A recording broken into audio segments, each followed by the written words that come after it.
Hello student, agri with keyword में आपका स्वागत है। आज हम बात करने वाले हैं इम्पोर्टेंट, कल आपका एग्ज़ाम है, एग्रीकल्चर फर्स्ट के बारे में बात करेंगे। तो एग्रीकल्चर फर्स्ट की अगर हम बात करें तो इसमें क्वेश्चन पूछे गए हैं आप लोगों से। इन पर शॉर्ट नोट आपको लिखना है, ठीक है। शॉर्ट नोट लिखना है इन पर, ठीक है। तो शॉर्ट नोट में सबसे पहले आपसे पूछा गया है कि पीएच क्या है, what is the meaning of pH. PH का मतलब क्या होता है? पावर ऑफ हाइड्रोजन होता है, पावर ऑफ हाइड्रोजन, ठीक है। यानी कि हाइड्रोजन के जब आप सोइल का जो पीएच होता है वो क्या कहता है, वो ये बताता है कि आपकी जो मिट्टी है या सोइल है वो अम्लीय है, एसिड है, अम्लीय है, ठीक है, न्यूट्रल है, उदासीन है या क्षारीय है, ठीक है। तो ये पैरामीटर जो होता है सोइल की मिट्टी के अंदर जो एसिडिटी होती है उसको बताने का काम करता है। बट सोइल का जो पावर ऑफ हाइड्रोजन कहते हैं इसको, ठीक है। जब सोयल इसमें आयन्स होते हैं, OH आयन्स होते हैं, ठीक है, और H+ आयन्स होते हैं, ठीक है। ये जो आयन होते हैं इन्हीं के द्वारा ही मिट्टी की एसिडिटी का पता लगता है, यानी कि मिट्टी किस प्रकार की है। सोयल की पीएच की बात करें तो स्टूडेंट सोरेनसन ने दिया था ये, ठीक है, सोरेनसन ने दिया था। और ये इसमें 0 से 14 पैरामीटर होते हैं। कितने पैरामीटर होते हैं? 0 से 14 पैरामीटर होते हैं, जो 1, 2, 3 और अगर हम बात करें तो मैं यहाँ पर बताता हूँ आपको, 0 से 14 होते हैं, ठीक है, 0 से लेके 14 तक, ठीक है। जो 7 pH होता है इसे न्यूट्रल सोइल कहा जाता है। जैसे आप लोग पानी ही आता है, जो पानी होता है, वाटर जो होता है, उसका जो pH होता है कितना क्या होता है वो 7 pH पर होता है, ठीक है। 7 से जो कम होता है वो अम्लीय pH यानी कि अम्लीय मृदा कहलाती हैं। और 7 से जो ज़्यादा होता है, मोर देन 7 होता है, उसे क्षारीय मिट्टी कहते हैं, ठीक है, यानी कि आपका अल्कलाइन सोइल, ठीक है, या आप सैलाइन सोइल आप कह सकते हैं। तो इसे ये जो है डेफिनेशन है, आप इसे लिख सकते हैं कि पीएच क्या होता है। मैंने आपको बता ही दिया है, ठीक है। बट फिर भी अगर आप डेफिनेशन देखना चाहते हैं तो आप डेफिनेशन देख सकते हैं। आप यहाँ पर देख सकते हैं पीएच की डेफिनेशन है स्टूडेंट, ठीक है। तो पीएच की डेफिनेशन बहुत ही सिंपल है, ज़्यादा आपको सोचना नहीं है इसके। The definition of pH is the negative logarithm of the hydrogen ions या H+ ions activity is given the solution. जो सॉल्यूशन आपको दिया हुआ है, सोइल का सॉल्यूशन की बात करें तो अगर वाटर है, वाटर में अगर मिट्टी को हम मिला देते हैं तो वो क्या बन जाता है, वो सॉल्यूशन बन जाता है, ठीक है। तो उसमें जो दिया हुआ है HONs की जो एक्टिविटी है, ठीक है, हाइड्रोजन आयन की जो एक्टिविटी होती है उस सॉल्यूशन के अंदर, उसी को हम आपका क्या बोलते हैं, पीएच बोलते हैं, ठीक है। जो आप पैसे कह सकते हैं पावर ऑफ हाइड्रोजन जो होता है। पीएच स्केल की बात करें तो कितना होता है? 0 से 14 होता है, 14 मैंने अभी बताया। बात अगर हम करें तो अगर 14 की बात करें तो जो 7 होता है वो न्यूट्रल सोइल होती है, यानी कि उदासीन मिट्टी होती है। और जो 7 से कम होता है उसे एसिड सोइल बोलते हैं या अम्लीय मिट्टी बोलते हैं। और जो 7 से ज़्यादा होते हैं, 7.5 होते हैं, 8.5 होते हैं, उसे क्षारीय मिट्टी बोलते हैं। आप यहाँ पर देख सकते हैं ये एसिड है, 0 है, ये 7 है, न्यूट्रल है, और 14 पर बेसिक सोइल बोलते हैं, ठीक है। इससे ज़्यादा, इससे कम होगा, 7 से कम होगा तो वो एसिडिटी की तरफ जाएगी स्टूडेंट, ठीक है। और 7 से ज़्यादा होता है तो वो बेस यानी कि आप कह सकते हैं क्षारीय मिट्टी की तरफ जाएगी। तो ये सब डेफिनेशन है, सोइल से क्वेश्चन आते हैं, आप लोगों से क्वेश्चन पूछा जा सकता है, ठीक है, ठीक है। तो ये इतना डेफिनेशन आप लिख सकते थे उसमें, इतना इनफ था। तो ये ज़रूर पढ़ लेना डेफिनेशन पीएच की, पीएच ज़रूर। एयरलेयरिंग क्या होता है? एयरलेयरिंग जो होता है ये प्रोपगेशन मेथड होता है स्टूडेंट, प्रोपगेशन मेथड। अब प्रोपगेशन मेथड क्या होता है? प्रोपगेशन मेथड का मतलब ये होता है कि आप ये 2 तरीके से होते हैं, सेक्सुअल प्रोपगेशन मेथड और asexual propagation method. Sexual propagation का मेथड ये का मतलब देखो 2 तरीके से होता है। जब कोई प्लांट्स या कोई हम प्लांट आप कह सकते हो, जब किसी प्लांट को हम सीड के द्वारा, बीज के द्वारा तैयार करते हैं तो उसे हम सेक्सुअल प्रोपगेशन कहते हैं। जब किसी सीड को हम वेजिटेटिव पार्ट के द्वारा तैयार करते हैं तो उसे एसेक्सुअल प्रोपगेशन बोलते हैं, ठीक है। अब बात ये आती है स्टूडेंट सेक्सुअल प्रोपगेशन और एसेक्सुअल प्रोपगेशन।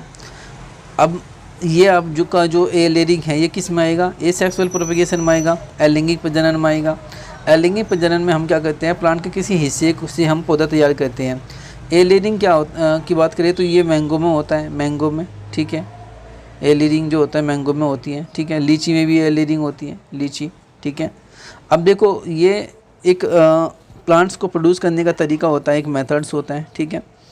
इसमें आपसे नाचिंग भी पूछ सकते हैं, बहुत सारे मेथड हैं, सकस भी पूछ सकते हैं, ज़रूरी नहीं कि आपसे ये लेयरिंग पूछा है तो आगे उससे सकस भी पूछ सकते हैं। सकस जो होते हैं वो बनाना, अगर आपने देखा होगा बनाने के नीचे जो बनाना प्लांट्स होता है तो यहाँ से एक पौधा निकलता है और बनाना अपनी लाइफ साइकिल में एक बार फ्रूट प्रोड्यूस करता है, उसके बाद वो मर जाता है, तो यहाँ से ये सूख जाता है, तो यहाँ से निकलने वाला एक पौधा होता है, फिर दोबारा से ये बनाना बनता है, तो ये सकस के थ्रू होता है। तो बहुत सारे इसी तरह के बहुत सारे मेथड्स हैं। हम एयर लेयरिंग का मतलब क्या होता है, अब देखो एयर लेयरिंग, कोई प्लांट है, आप ये प्लांट्स हैं और यहाँ से कोई इस पर इस तरह का लीफ वगैरह है और यहाँ पर आप कोकोपीट वगैरह लगा देते हो, तो कुछ समय के बाद आप कोकोपीट वगैरह जो नारियल होता है, नारियल का भूसा वगैरह होता है, कुछ समय के बाद यहाँ से रूट निकलने लगते हैं, तो उसको काट के फिर हम अलग जगह पर इसको ट्रांसप्लांट कर सकते हैं, लगा सकते हैं। तो ये एयर लेयरिंग का पार्ट होता है। अब दिखा देता हूँ आपको एयर लेयरिंग। आप इस प्लांट को देख सकते हैं, ये प्लांट है इस तरह से और ये एक स्टम्प है यहाँ से। तो यहाँ पर क्या किया हमने कॉटन लगा दिया, बैंडेज लगा दिया, कुछ भी आप लगा सकते हैं, कोकोपीट भी लगा सकते हैं, ठीक है। उसके बाद यहाँ से इसको यहाँ से हम कट कर देते हैं, तो यहाँ से ये पौधा यहाँ इससे जो तैयार होगा वो एयर लेयरिंग कहलाता है, ठीक है। ये आपका मेन प्लांट हो गया, ठीक है। वाटर की सप्लाई जो होगी आप यहाँ से देख सकते हैं, वाटर, ये पोट है, यहाँ से वाटर सप्लाई कर सकते हैं, ठीक है। ये गोटी भी है, गोटी आप बांध सकते हैं इससे, बट बहुत ही सिंपल है। अगर आप गोटी ना लगाए तो कोकोपीट आप लगा लीजिए। कोकोपीट जो होता है वो नारियल जो होता है, कोकोपीट यानी कि नारियल का जो भूसा होता है स्टूडेंट, उसे कोकोपीट बोलते हैं, उसे आप यहाँ पर लगा सकते हैं। उसका प्रयोग जो होता है वो हाईली किसके लिए होता है, वो हाईली जर्मिनेट के लिए होता है, ठीक है। अगर आपको जल्दी जर्मिनेट करना होता है, सीड ट्रे में जर्मिनेट करना होता है, तो कोकोपीट का प्रयोग करते हैं आप लोग, ठीक है। तो ये भी है, मैंने आपको एयर लेयरिंग बता दिया, ठीक है। अब खैरा क्या होता है, खैरा डिजीज ये किस में होता है, ये पहले तो समझ लीजिए जिंक की कमी से होता है, मोस्ट इंपॉर्टेंट है। जिंक क्या होता है, जिंक एक माइक्रो न्यूट्रेंट होता है, माइक्रो मतलब सूक्ष्म पोषक तत्व होता है। ये जो होता है धान में होता है, धान में खैरा एक बीमारी होती है जो धान में लगता है, ठीक है। इसकी बात करें तो ये जिंक की कमी से होता है। जिंक क्या होता है, एक माइक्रो न्यूट्रेंट होता है। जब धान के खेत के अंदर या राइस के खेत के अंदर क्या हो जाता है, राइस के खेत के अंदर या राइस के फील्ड में क्या हो जाता है स्टूडेंट, नाइट्रोजन की जिंक की कमी हो जाती है, जिंक की कमी हो जाती है, उस वजह से यहाँ पर खैरा बीमारी हो जाती है। तो मैं आपको दिखाता हूँ खैरा बीमारी कैसा दिखता है। ये देखिए, ये जो पत्ती हैं इस तरह की, इस पत्ती में आपको खैरा बीमारी दिखने को मिलती है। ये क्या होता है, फॉर्मेशन जो होता है, formation long white and yellow colour की स्ट्रिक्स ऑन लीव, इस पर पीले कलर की एक पीले कलर की वो एक बन जाती हैं, ठीक है। खैरा रीजन की बात करें, जिंक की कमी से होता है। सिम्टम्स की बात करें तो symptoms are seedling stage after the 10 से 15 डे आफ्टर सोविंग। DAS का मतलब होता है स्टूडेंट डे आफ्टर सोविंग, बुआई के 10 से 15 दिन बाद ये देखने को मिलता है। Firstly interveinal chlorosis on the base of the leaves lead to the formation the long. कह रहा है कि जो सबसे पहले दिखाई देता है ये क्लोरोसिस यानी कि थोड़ा सा पीलापन दिखाई देता है पत्तियों पर, ठीक है। On leaves small bronze tan colour के स्पॉट दिखने लगते हैं इसमें, ठीक है। इस तरह के आप लोगों को मैं थोड़ा सा और दिखाऊंगा, ये क्लियर नहीं है। ये सब चीज़ें हैं जिंक की कमी से होता है, ठीक है, इस बात को ध्यान रखना। अब देखो इस तरह से आपने देखा होगा, ये इस तरह से देखा होगा, ये खैरा डिजीज़ है स्टूडेंट, ये खैरा डिजीज़ है जो जिंक की कमी से लगता है, ठीक है। इस तरह से आप लोगों ने देखा होगा, आया समझ में। अब बात आती है क्रॉपिंग सिस्टम क्या होता है। क्रॉपिंग सिस्टम दो तरीके से देखो, क्रॉपिंग पैटर्न होता है एक, तो क्रॉपिंग सिस्टम को समझने के लिए आपको क्रॉपिंग पैटर्न समझना पड़ेगा प्लस मैनेजमेंट, ठीक है। दोनों को मिलने के बाद ही क्रॉपिंग सिस्टम डेवलप होता है।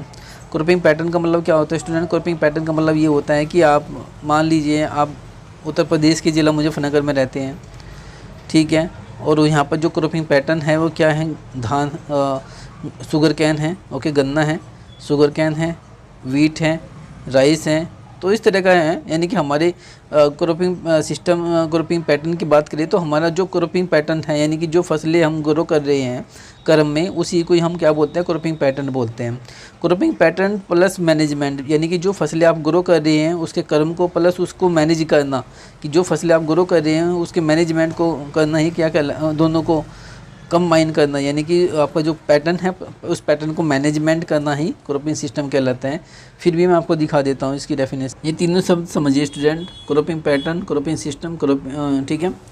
जो आपसे पूछा गया है क्रॉपिंग सिस्टम पूछा गया है। क्रॉपिंग सिस्टम क्या होता है, refer to the crops and crop sequence and the management technique used on a particular field over a period of years. ठीक है, कह रहा है कि जो क्रॉप हैं यानी कि फसलें हैं और फसलों का जो सीक्वेंस है, ठीक है, उनके जो मैनेजमेंट तकनीकी हैं उसका उपयोग करके किसी एक पर्टिकुलर फील्ड या पर्टिकुलर ईयर में जब हम किसी फसलों को ग्रो करते हैं तो उसे हम क्रॉपिंग सिस्टम कहते हैं। देखो यहाँ पर दो चीज़ें आई, मैंने अभी बताया crop to crop. Crop to crop का मतलब होता है क्रॉपिंग पैटर्न और पर्टिकुलर फील्ड मैनेज करना, मैनेजमेंट करना। मैंने आपको पहले बता दिया था कि जो क्रॉपिंग सिस्टम होता है दो तरह के पर, इस पर दो पॉइंट पर काम करता है। क्रॉपिंग पैटर्न पर काम करता है और मैनेजमेंट पर। क्रॉपिंग पैटर्न का मतलब ये होता है कि जो फसलें आप ग्रो कर रहे हैं, यानी कि एक साल के अंदर जितनी भी आपने फसल ग्रो करी उन फसलों का मैनेजमेंट भी अगर आपने किया तो वो क्रॉपिंग सिस्टम कहलाते हैं। ठीक है, दोनों चीज़ें हैं। क्रॉपिंग पैटर्न की बात वही है, it is the yearly sequence and the spatial arrangement of the crop and follow on the given area. सही बात है कि भाई year in is the year of sequence, यानी कि सालों में जो आप क्रम अनुसार, साल में जो क्रम अनुसार आप अरेंजमेंट करते हैं फसलों का, उसके बाद आप किसी एरिया में गिवन वाले यानी कि गिवन एरिया में जो आप एक एरिया दिया गया है उस दिए हुए एरिया में आप क्या करते हैं, फसलों को सीक्वेंस में ग्रो करते हैं, तो वो ग्रोपिंग पैटर्न कहलाता है। ठीक है, तो ये डेफिनेशन है, आप लोग इसको पढ़ लेना। ठीक है, यहाँ से क्वेश्चन आ सकते हैं। अब एक्स्ट्रा क्वेश्चन देखो इससे यहाँ से क्या पूछ सकते हैं। अब ये तो आप लोगों से इसका मतलब तो ये नहीं है कि ये तो 2022 का पेपर मैं सोल्व करा रहा हूँ। ज़रूरी नहीं है कि पेपर यही पेपर आ जाए वहाँ पर, बिल्कुल भी नहीं, ऐसा नहीं है। मैं आपको एक आइडिया बता रहा हूँ, जैसे कि आपको पढ़ना है सोइल की परिभाषा। हो सकता है कि यहाँ पर सोइल की परिभाषा आप लोगों से पूछ लेते। सोइल की परिभाषा आप लोग ज़रूर पढ़ लीजिएगा। पीडोलॉजी आप पढ़ लीजिएगा, पीडोलॉजी क्या होता है। इडेफोलॉजी आप पढ़ लीजिएगा ज़रूर, इडेफोलॉजी क्या होता है। हो सकता है कि यहाँ से क्वेश्चन हो जाए, पीडोलॉजी इडेफोलॉजी। देखो इडेफोलॉजी क्या होता है, इडेफोलॉजी भी ग्रीक भाषा का शब्द होता है और पीडोलॉजी भी ग्रीक भाषा का शब्द होता है। इडेफोलॉजी में क्या होता है, इडेफोलॉजी में जो हम स्टडी करते हैं प्लांट क्रॉप को, प्लांट जो क्रॉप हैं आपकी जो फसलों के अंतर्गत, यानी कि हम जो भी स्टडी करेंगे, ठीक है, किसका स्टडी करेंगे भाई, हम स्टडी करेंगे भाई आपका सोयल का। ठीक है, अगर हम आपकी जो फसल है प्लांट का अगर संबंध किससे है, क्रॉप से हैं, प्लांट का जो संबंध है वो क्रॉप से हैं, या फिर हम कह सकते हैं कि जो सोयल से हैं, तो उसका जो रिलेशन होता है study of the plant, plant आप कह सकते हो, इल्ड आप कह सकते हो, तो वो हमारा इडेफोलॉजी होता है। बट अगर हम सोयल जेनेसिस की बात करें, सोयल क्लासिफिकेशन की बात करें, सोयल स्ट्रक्चर की बात करें, सोयल टेक्सचर की बात करें, तो वो हमारा पीडोलॉजी कहलाता है। अगर आप कह सकते हैं मृदा विज्ञान की वह शाखा जिसके अंतर्गत मृदा का निर्माण, ठीक है, मृदा का जन्म, ठीक है, मृदा का वर्गीकरण का अध्ययन किया जाता है, उसे हम क्या बोलते हैं, पीडोलॉजी बोलते हैं। ठीक है, और मृदा विज्ञान आप कह सकते हैं मृदा विज्ञान की वह शाखा जिसके अंतर्गत हम फसल के अंतर्गत आने, फसल से संबंधित या फसल की दृष्टि से ध्यान रखते हुए जब हम मृदा का अध्ययन करते हैं तो इडेफोलॉजी कहलाता है। आप ऐसे भी बोल सकते हैं स्टूडेंट। तो यहाँ से भी क्वेश्चन आपसे पूछा जा सकता है। सोयल टेक्सचर आपसे पूछा जा सकता है, टेक्सचर की परिभाषा दीजिए, टेक्सचर की परिभाषा दीजिए। स्ट्रक्चर की परिभाषा आप लोगों से पूछ सकते हैं। चट्टान क्या है, चट्टान की परिभाषा दीजिए। मिनरल्स क्या है, मिनरल्स की परिभाषा दीजिए। तो मैं ये क्वेश्चन आपको एक्स्ट्रा बता रहा हूँ ताकि आप लोग जरूर इन क्वेश्चन को देख कर जाइए। ठीक है, चट्टान क्या है, चट्टान कितने प्रकार की होती है, चट्टान रॉक्स क्या होते हैं, ठीक है, आपसे पूछ सकते हैं। सोयल फॉर्मेशन क्या होता है, ठीक है, सोयल फॉर्मेशन, चट्टानों के टूटने फूटने को ही सोयल फॉर्मेशन कहते हैं। ह्यूमिफिकेशन क्या होता है, ह्यूमिफिकेशन, ठीक है, ह्यूमस का मिट्टी मृदा के ऊपर आके जमा होना, ह्यूमिफिकेशन। कैल्सिफिकेशन क्या होता है, कैल्शियम कार्बोनेट का सोयल की ऊपरी सतह पर आकर जमा होना, कैल्सिफिकेशन। उनका रिमूव होना, डीकैल्सिफिकेशन। ये सब चीज़ें कहलाती हैं। ह्यूमस क्या होता है पूछा जा सकता है, सोयल साइंस से हैं, जीवाश्म। ठीक है, ये इतने सारे क्वेश्चन हैं स्टूडेंट। ठीक है, सोयल साइंस को अच्छे से पढ़ के जाइएगा एक बार। ये सब क्वेश्चन मैंने आपको करा दिए। ठीक है, अब आता है यहाँ से आपसे क्वेश्चन ये हैं, एपोमिक्स क्या है, एपोमिक्सिस पूछा है। एपोमिक्सिस क्या होता है, explain the different types of apomixis with the significance. Important question है, बहुत सारे लोग जानते नहीं होंगे एपोमिक्सिस के बारे में। Development of seed without fertilization is a called apomixis. ठीक है, जब किसी भ्रूण का निर्माण, आप कह सकते हैं भ्रूण का निर्माण नहीं कह सकते हैं आप कह सकते हैं जब किसी बीज का निर्माण, सीड का निर्माण बिना निषेचन के, विदाउट फर्टिलाइजेशन के हो जाता है तो उसे हम क्या बोलते हैं, एपोमिक्सिस बोलते हैं। तो ये कौन कौन से इसकी मेथड्स हैं, इसका क्या महत्व है, इम्पोर्टेंट है, पर आपको मैं बता देता हूँ। हो सकता है कि आप लोगों से अब की बार एपोमिक्सिस ना पूछें, आपसे पार्थेनोकार्पी पूछ लें, पार्थेनोकार्पी आपसे पूछ लें, पार्थेनोजेनेसिस आप लोगों से पूछ ले। तो पार्थेनोकार्पी का मतलब होता है development of fruit without fertilization is called parthenocarpy, ठीक है। तो पार्थेनोजेनेसिस क्या होता है, development of embryo without fertilization, जब किसी भ्रूण का निर्माण बिना निषेचन के हो जाता है तो उसे पार्थेनोजेनेसिस कहते हैं। तो ये सब पढ़ के जाइएगा स्टूडेंट, क्वेश्चन इंपॉर्टेंट है, ठीक है। पैथोलॉजी क्या है, पैथोलॉजी को डिफाइन कीजिए, ठीक है। मृदा विज्ञान की बात करें तो मृदा विज्ञान की वह शाखा है जिसके अंतर्गत हम पौधे से संबंधित होने वाले या पौधों के अंदर में लगने वाले रोग, उनका कारण, उनके लक्षण आदि का अध्ययन करते हैं, तो उसे पैथोलॉजी कहते हैं। पैथोलॉजी ग्रीक भाषा का शब्द है। पैथोन का मतलब होते हैं क्या, डिजीज, लॉजी का मतलब होता है स्टडी करना। प्लांट्स के अंदर जो भी रोग लगते हैं उनका स्टडी करना पैथोलॉजी कहलाता है, ठीक है। एक ये पूछ लिया आपसे, क्या पूछा, सोयल इरोजन क्या होता है, मृदा प्रदन से आप क्या समझते हैं, इंपॉर्टेंट है क्वेश्चन, ठीक है। आप जरूर इसको पढ़ के जाइएगा। सोयल इरोजन से मतलब देखो मैं बताता हूँ स्टूडेंट, जब सोयल के पार्टिकल एक स्थान से दूसरे स्थान पर जाते हैं तो उसे हम क्या बोलते हैं, सोयल इरोजन बोलते हैं। भाई सोयल के पार्टिकल हैं, हवा के द्वारा भी उड़ के जा सकते हैं, पानी के बहाव से भी जा सकते हैं, ठीक है। तो जब सोयल के पार्टिकल यहाँ से उड़ के इधर चले जाएंगे, यहाँ से उड़ के यहाँ चले जाएंगे, यहाँ से उड़ के यहाँ चले जाएंगे, यानी कि ट्रांसफ़र हो जाएंगे, तो वो हमारे लिए क्या हो जाएगा, सोयल इरोजन हो जाएगा। ये दो तरीके से होता है, वाटर इरोजन, वाटर मतलब जल के द्वारा हो सकता है, और विंड के द्वारा भी हो सकता है, ठीक है। तो वाटर के द्वारा भी, जब पानी के साथ सोयल के पार्टिकल्स बह के एक स्थान से दूसरे स्थान पर चले जाते हैं तो उसे हम क्या बोलते हैं, वाटर इरोजन। जब सोयल के पार्टिकल हवा के द्वारा एक स्थान से दूसरे स्थान पर चले जाते हैं तो उसे विंड इरोजन बोलते हैं। इसे कैसे रोका जा सकता है, बिल्कुल आप कवर क्रॉप का प्रयोग करें, ठीक है। रूट्स वाली वेजिटेबल्स का प्रयोग करें, या लंबी जड़ वाली फसलों को लगाएं, ताकि जो रूट्स हैं जो उनको क्या कर सकते हैं, सोयल को कॉम्पैक्ट कर सकते हैं, पकड़े रख सकते हैं, वो सोयल को लूज नहीं होने देंगे। इस तरह से आप कर सकते हैं। तो बहुत सारे मेथड्स हैं स्टूडेंट, ठीक है। उसके बाद क्वेश्चन आप लोगों से पूछा गया है, भूपरिष्करण क्या है, भूपरिष्करण को परिभाषित कीजिए, भूपरिष्करण के प्रकार भी बताइए। देखो पहली बात तो ये समझ लीजिए कि भूपरिष्करण क्या होता है। भूपरिष्करण का मतलब क्या होता है, पहले ये समझ लीजिए। भूपरिष्करण या टिलेज का मतलब होता है मिट्टी को, the turn off the soil, मिट्टी को टर्न करना या मिट्टी को पलटना भूपरिष्करण कहलाता है। अब मिट्टी को टर्न करना या मिट्टी को भुरभुरा करना, जब हम मिट्टी को किसके द्वारा, हल के द्वारा, हैरो के द्वारा, कल्टीवेटर के द्वारा मिट्टी को क्या करते हैं, टर्न करते हैं, पलटते हैं या भुरभुरा करते हैं, तो उसे हम क्या बोलते हैं, भूपरिष्करण कहते हैं, ठीक है। अच्छा, भूपरिष्करण क्यों किया जाता है स्टूडेंट, भूपरिष्करण इसलिए किया जाता है ताकि जो सोयल है, आपकी जो मृदा है, उसके अंदर क्या हो सके, सोयल एरेशन को बढ़ा सकते हैं। सोयल एरेशन का मतलब होता है मृदा के अंदर वायु संचार, मृदा वायु संचार को बढ़ा सकते हैं। उससे क्या होगा कि जो वायु संचार है उसके अंदर सोयल के जो प्लांट्स हैं, यानी कि सोयल के अंदर जो न्यूट्रिएंट हैं वो प्लांट्स को आसानी से मिल सके, ठीक है। तो ये जरूर कि ये इम्पोर्टेंट है, मोस्ट इम्पोर्टेंट है भूपरिष्करण। इसको परिभाषित मैंने आपको बता दिया है। इसके प्रकार की बात करें तो प्राइमरी टिलेज होता है, सेकेंडरी टिलेज होता है, ठीक है। प्राइमरी टिलेज का मतलब होता है प्राथमिक भूपरिष्करण होता है, द्वितीय भूपरिष्करण होता है। प्राइमरी टिलेज की बात करें तो जब हम मिट्टी बीज बोने से पहले, before the seed, okay, before the sowing of seed और practice in agriculture field is called primary tillage. बीज को बोने से पहले या बीज सैया तैयार करने से पहले जो भी हम काम करते हैं उसमें वो पहले हमारे लिए क्या होता है, प्राइमरी टिलेज कहलाते हैं इसको, या प्राथमिक भूपरिष्करण कहलाते हैं। द्वितीय भूपरिष्करण का मतलब होता है कि भाई सोविंग से लेके, यानी कि आपने सीड को सोविंग तो कर दिया, और हार्वेस्टिंग तक, यानी कि कटाई से तक जो भी आप काम करेंगे उसमें हम सेकेंडरी टिलेज के अंतर्गत आते हैं, ठीक है। उसे हम क्या बोलते हैं, द्वितीय भूपरिष्करण बोलते हैं, ओके। पढ़ के जाइएगा, इंपॉर्टेंट है।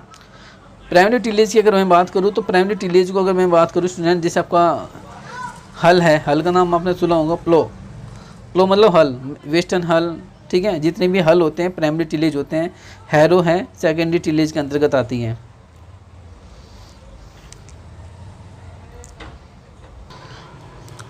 उसके बाद आपसे पूछ लिया कि एग्रीकल्चर को डिफाइन कीजिए, एग्रीकल्चर क्या है। एग्रीकल्चर की परिभाषा दीजिए स्टूडेंट, आपसे पूछा गया है। तो देखो एग्रीकल्चर की डेफिनेशन की बात मैं करूँ तो एग्रीकल्चर किस भाषा का शब्द है, लैटिन भाषा के। एगर मीन्स क्या होता है, soil, and culture means cultivation. Okay, the cultivation of soil is a called agriculture. ठीक है, कल्टीवेशन ऑफ सोयल, जब हम मिट्टी के अंदर या सोयल के अंदर हम कल्टीवेशन करते हैं तो उसे हम क्या बोलते हैं, एग्रीकल्चर बोलते हैं। The cultivation of soil is a called agriculture, आप कह सकते हैं इस तरह। ठीक है, मरदम में जो भी हम कर्षण कार्य करते हैं वो एग्रीकल्चर कहलाता है। स्कोप ऑफ हॉर्टिकल्चर इंपॉर्टेंट है। स्कोप ऑफ हॉर्टिकल्चर, हॉर्टिकल्चर का स्कोप है बिल्कुल इंडस्ट्रियल डेवलप करने में है, बिल्कुल इनकम जनरेट करने में है, बिल्कुल रोज़गार को एम्प्लॉयमेंट जनरेट करने में है। आपने देखा भी होगा भाई, जैम जेली वगैरह है, स्पिरिचुअल एंड रिलीजियस बैकग्राउंड के अंतर्गत आता है, घरों को सजाने में भी आता है। ठीक है, आप लोगों ने देखा होगा कि ऑर्नामेंटल प्लांट्स जितने भी होते हैं घरों को सजाने के लिए भी होते हैं। शादी विवाह में जो फ्लोरिकल्चर्स में आता है, जैसे मैरीगोल्ड होता है शादी में, इसका यूज किया जाता है। तो ये बहुत इंपॉर्टेंट, इसके बारे में आप लोग लिख लेना। ठीक है, सोयल प्रोफाइल क्या होता है, सोयल प्रोफाइल से क्वेश्चन पूछा गया है। तो सोयल प्रोफाइल की बात करें तो जब हम सोयल को वर्टिकल लेयर में यानी कि वर्टिकल सेक्शन में जब हम सोयल को काटते हैं ऐसे, तो इसमें कुछ लेयर्स दिखाई देती हैं, उन प्रीवियस लेयर को ही हम क्या बोलते हैं, सोयल प्रोफाइल बोलते हैं। इन्हीं के अंदर क्या होता है student, O1, O2, O3, O5 होता है, इस तरह से A B C D। Okay, D bed rock होता है, ये हॉरिजॉन्स होते हैं। ठीक है, जब हम मिट्टी को वर्टिकल यानी कि क्षैतिज आकार में काटते हैं तो उसमें कुछ लेयर्स दिखाई देती हैं, उन लेयर को ही हम क्या बोलते हैं, सोयल प्रोफाइल बोलते हैं स्टूडेंट। ठीक है, अब देखो रिले क्रॉपिंग क्या होता है और ओब्लिगेट पैरासाइट क्या होता है, दोनों को समझिए।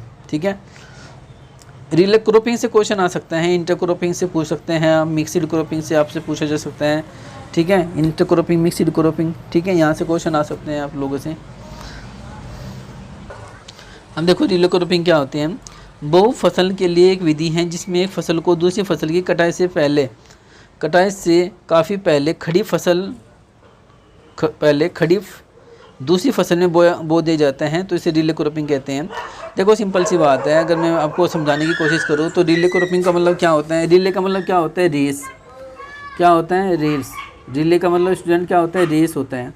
अब रेस का मतलब होता है, मान लीजिए आपने मल्टीपल दो से अधिक फसलें को ग्रो किया है, तो जो दूसरी फसल है आपकी, जो सेकंड जो क्रॉप है, उसके हार्वेस्टिंग से पहले यानी कि हार्वेस्ट होने से पहले एक और फसल आप बो दोगे तो वो हमारी क्या हो जाएगी, रिले क्रॉपिंग हो जाएगी। ठीक है, तो ये क्वेश्चन था कि रिले क्रॉपिंग क्या होते हैं, कि रिले क्रॉपिंग एक मल्टीपल क्रॉपिंग पैटर्न होता है जिसमें एक फसल को दूसरी फसल की कटाई से पहले दूसरी फसल, मान लो एक आपने फसल ये बोई, एक फसल ये रही और एक फसल ये रही, इस फसल की कटने से पहले आप इस फसल को बो दोगे तो इसे हम क्या बोलेंगे, रिले क्रॉपिंग बोलेंगे। ठीक है, तो ये कहने की कोशिश कर रहा है। इंग्लिश में देखना चाहते हो तो आप इंग्लिश में देख लो, ये रहा। Relay cropping method multiple cropping where one crop is seeded into the standing second crop well before the harvesting of the second crop. ठीक है, यानी कि सेकंड क्रॉप के हार्वेस्टिंग होने से पहले जब आप सीडेड कर दोगे, आप एक फसल को सीडेड कर दोगे, बो दोगे, तो वो हमारे लिए क्या हो जाएगा, रिले क्रॉपिंग हो जाएगा। ठीक है, उसके बाद आता है ओब्लिगेट पैरासाइट। ओब्लिगेट पैरासाइट क्या होता है student, obligate parasite is a parasite that depend on the host for its nutrients, nourishment, reproduction, habitat and survival. It will not be able to survive if any from its source. Okay, कह रहा है कि obligate एक इस तरह का parasite होता है जो किस पर डिपेंड होता है, होस्ट पर डिपेंड होता है, किसके लिए, न्यूरिशमेंट के लिए। ठीक है, न्यूरिशमेंट का मतलब क्या होता है, न्यूरिशमेंट का मतलब पोषक के लिए, पोषक तत्व के पोषण के लिए। ठीक है, तो हम क्या बोलते हैं, ओब्लिगेट पैरासाइट बोलते हैं। ठीक है, बाकी थोड़ा सा वो समझना है। आप यहाँ पर देख सकते हैं ओब्लिगेट क्या होता है, ओब्लिगेट एक पैरासाइट होता है जो किसी होस्ट पर अपना शोषण के लिए, न्यूरिशमेंट के लिए अपना जीवन चक्र पूरा नहीं करता। ठीक है, ये केवल जीवित कोशिकाओं के भीतर ही विकसित होता है। उन्हें होस्ट पर जीवी रूप से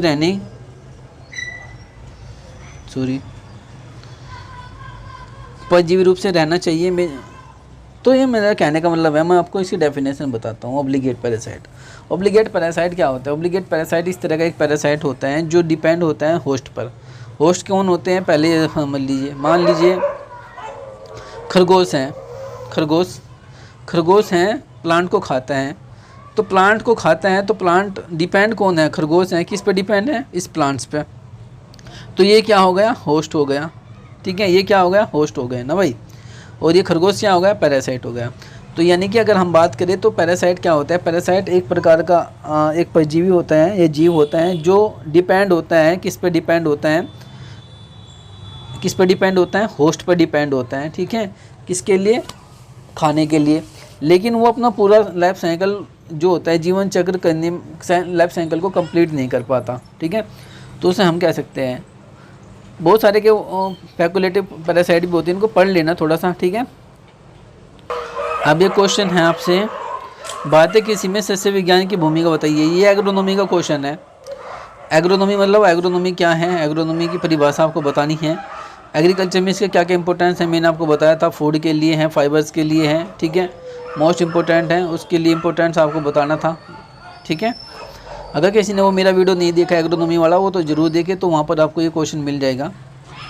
मृदा गठन, मृदा संरचना में अंतर बताना है। देखो, एक तो सोयल स्ट्रक्चर होता है, सोयल स्ट्रक्चर, एक होता है सोयल टेक्सचर, एक होता है सोयल टेक्सचर, एक होता है सोयल स्ट्रक्चर, ठीक है। जो मृदा गठन होता है उसे टेक्सचर बोलते हैं। टेक्सचर का मतलब स्टूडेंट क्या होता है, टेक्सचर का मतलब होता है जब मिट्टी का कण, यानी कि मृदा का जो भी कण है या पार्टिकल है, वो सैंड से, सिल्ट से और क्ले से एक निश्चित अनुपात में मिलकर आकर बनता है, तो उसे क्या बोलते हैं, मृदा गठन बोलते हैं, ठीक है। लेकिन जब सोयल के पार्टिकल्स एक ग्रुप में आकर अरेंज हो जाते हैं, एक समूह में आकर अरेंज हो जाते हैं, तो उसे हम क्या बोलते हैं, सोयल स्ट्रक्चर बोलते हैं। तो दोनों में अंतर था, आप लोग उसको बता सकते हैं। उससे पूछे हैं आप लोगों से, रॉक्स क्या होती हैं, रॉक्स की इम्पोर्टेंट बताइए। बिल्कुल इम्पोर्टेंट है साहब, रॉक्स का फॉर्मेशन आप लोग पढ़ लीजिएगा। सोयल का देखो, अगर आपकी जो सोयल बनी है वो रॉक्स से बनी है, अगर रॉक्स नहीं है तो आपकी सोयल भी नहीं बन पाएगी। तो पहले तो आप रॉक्स के प्रकार पूछे हैं। तो चट्टान क्या है, देखो पहले एक वोल्केनिक है, ज्वालामुखी है, ज्वालामुखी के फटने से उसमें जो टेम्परेचर ज़्यादा हो जाते हैं, जिस वजह से उसमें से क्या होता है, उससे निकलने वाला जो लार्वा है वो मैग्मा है जो पृथ्वी